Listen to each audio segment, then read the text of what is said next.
नमस्कार, इन खबर में आपका स्वागत है और मैं हूं आप सभी के साथ ब्रह्मचारी आशीष। हम मौजूद हैं दिल्ली के ऐतिहासिक जंतर मंतर में, जहां पे हमारे साथ एकम न्याय फाउंडेशन की डायरेक्टर दीपिका नारायण भारद्वाज जुड़ रही हैं। देखिए, पुरुष आयोग की बात चल रही है। मैम, सबसे पहले तो पुरुष आयोग बनाना कितना जरूरी हो गया है इस समय?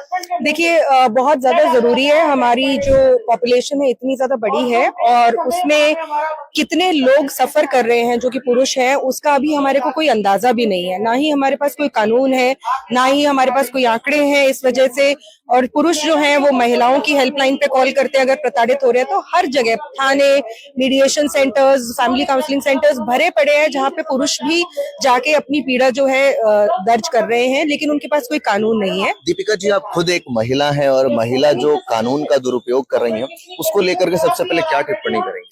जी, मुझे लगता है कि मैं बार बार ये बात बोलती हूँ कि अगर पुरुषों ने अपनी जो सोशल प्रिविलेजेस का दुरुपयोग किया है और महिलाओं के ऊपर अत्याचार किया है, तो आज के समय पे महिलाएं जो हैं अपने लीगल प्रिविलेजेस का बहुत ज्यादा दुरुपयोग करके पुरुषों के ऊपर अत्याचार कर रही हैं। तो जिस तरह से महिलाओं को न्याय दिलाने की जरूरत है, उसी तरह से पुरुषों को भी न्याय दिलवाने की जरूरत है, क्योंकि न्याय जो है वो सर्वोपरि होता है, सर्व सक्षम होता है। किसी एक जेंडर को मिले ऐसा नहीं है।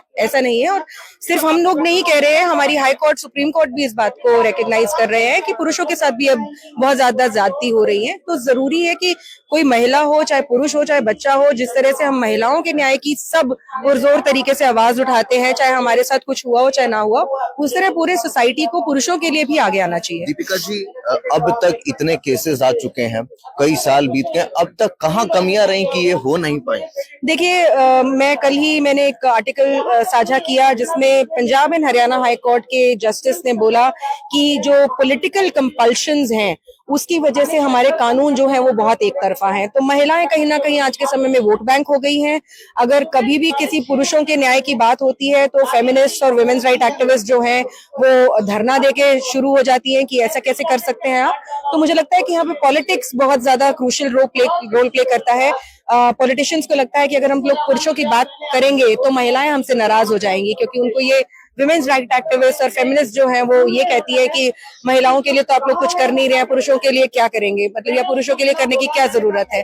तो मुझे लगता है पॉलिटिकल ज्यादा कारण है, अभी तक कुछ बहुत ज्यादा बदलाव नहीं आने का।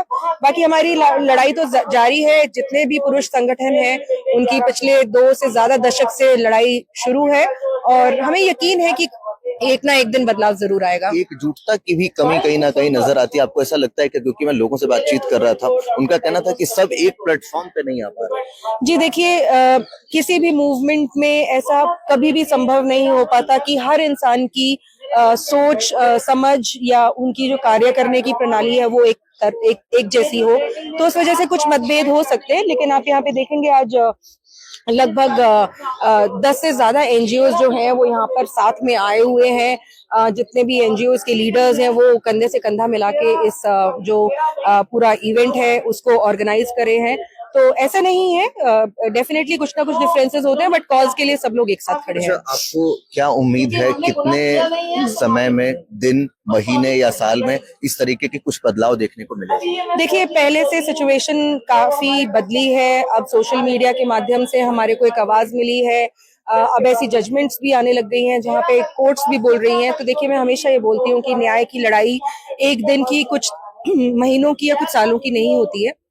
महिलाओं को भी उनके जो कानून है यूं नहीं है कि पहले से ही दे दिए गए थे। 1983 में 498 आया है, 2005 में डोमेस्टिक वायलेंस एक्ट आया है। तो महिलाओं ने भी एक बहुत लंबी लड़ाई लड़ी है अपने न्याय के लिए, अपने कानूनों के लिए। पुरुषों को भी जो है एक लंबी लड़ाई लड़नी पड़ेगी, उसके बाद ही हम लोग को लगता है कि कुछ ना कुछ बदलाव आएगा। जी, दर्शकों को एक बार बता दीजिए, अगर कोई परेशानी में हो तो वो आप तक कैसे पहुंचे, कॉन्टेक्ट कैसे? देखिए, मैं एकम न्याय फाउंडेशन चलाती हूँ।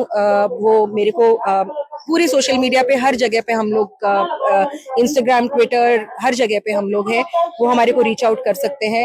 यहाँ पे सहोदर ट्रस्ट है, सेव इंडियन फैमिली करके है एक संस्था, जिसकी हेल्पलाइन जो है फ्री हेल्पलाइन है 8882498498। उनको लोग कॉल कर सकते हैं।